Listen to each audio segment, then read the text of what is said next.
अस्सलाम वालेकुम। अच्छा, ये हमारी वीक का हेड वीडियो है। इस वीक में हमारे पास इतना कुछ खास नहीं है, लेकिन फर्स्ट ऑफ ऑल अगर हम देखें तो हमारे पास जो है ऑस्ट्रेलियन डॉलर का न्यूज़ है, जो कि हमारे पास इतना इम्पोर्टेंट नहीं है, क्योंकि अगर हम नीचे आए यूएस डॉलर की तरफ तो वो अगर हम देखें तो प्रेसिडेंशियल इलेक्शन है। ये प्रेसिडेंशियल इलेक्शन जो है इस इलेक्शन की वजह से जो है पूरे दुनिया की मार्केट पर इम्पैक्ट पड़ता है।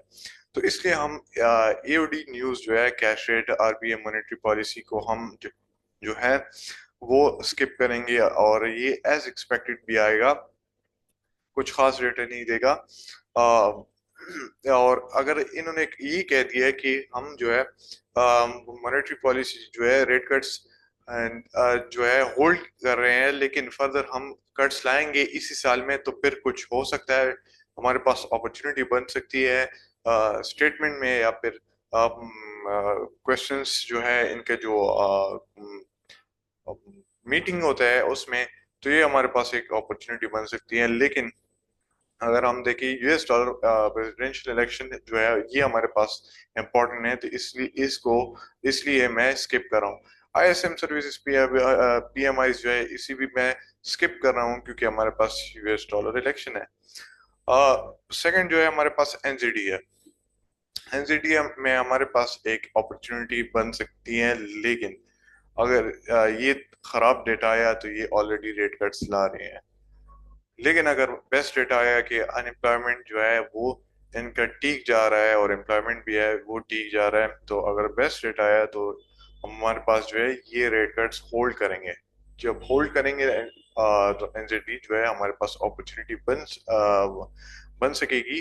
लेकिन जो डिफरेंस भी है होना चाहिए वो हाई होना चाहिए, तब एक हमारे पास अपॉर्चुनिटी बन सकती है। जीबीपी की लिहाज से अगर मैं देखूं, जीबीपी लिहाज से जीबीपी जो है ऑलरेडी 25 बेसिस रेट कट्स ला रहे हैं, लेकिन हम जो है अभी के लिए मैं कुछ नहीं कह सकता, क्योंकि इनका जो है मॉनेटरी पॉलिसी रिपोर्ट के अलावा इनका जो है वोटिंग भी होते हैं, बैंक रेट वोट्स, ये भी चल रहा होता है। तो ये एक इम्पॉर्टेंट चीज़ है। ये तभी पता लग पाएगा जब हमारे पास इसका सिनेरियो बनेगा, तभी के लिए कोई ऐसा खास इसमें नहीं नजर आ रहा। फेडरल फंड रेट जो है एफएमसी, फिर इसका जो है ये ऑलरेडी रेट कट्स ला रहे हैं, और वो ऑलरेडी प्राइस इन है।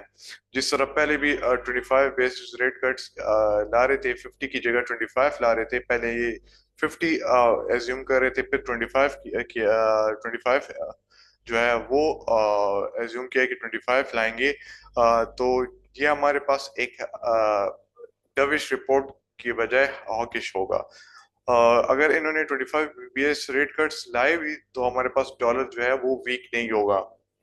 तो इसलिए हमारे पास जो है ये 25 बेसिस रेट कट्स जो है वो इतना खास रेट कट्स नहीं लाएगा अपॉर्चुनिटी। ये एक हॉकिश जो है रिजल्ट देगा। एफएमसी स्टेटमेंट, एफएमसी स्टेटमेंट में कुछ ऐसा खास नहीं बता रहे होंगे, बस यही कि मौजूदा क्या चल रहा है ये बताया होगा। और एफएमसी प्रेस कॉन्फ्रेंस जो है ये इम्पोर्टेंट है।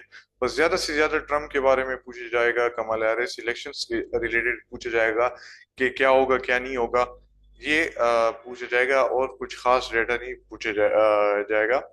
और कैनेडियन जो है, कैनेडियन ऑलरेडी 25 जो है 50 बेसिस रेट कट्स लाए हैं। तो एम्प्लॉयमेंट चेंज और एम्प्लॉयमेंट रेट को इस बार देखा जाएगा कि उस रेट कट्स के बावजूद भी एम्प्लॉयमेंट में कुछ असर पड़ा है या नहीं। ये फिर भी स्टिल ये मिनिमम एक्सपेक्टेशन कर रहे हैं कि कम आएगा एम्प्लॉयमेंट, ये जो कि बुरी बात है। अगर हाई आया तो मैं कहूंगा कि हमारे पास जो है कैनेडियन जो है डॉलर स्ट्रांग हो रहा है, लेकिन साथ में अनएम्प्लॉयमेंट रेट भी कम होना चाहिए। अगर एक कम आया तो कैनेडियन डॉलर जो है वो स्ट्रांग हो, ये हमारे पास वीक अहेड अपॉर्चुनिटी है। और वीक अहेड अपॉर्चुनिटी हमारे जो है हमें बताता है कि हमारे पास वीक वीक में क्या अपॉर्चुनिटी बन सकती है।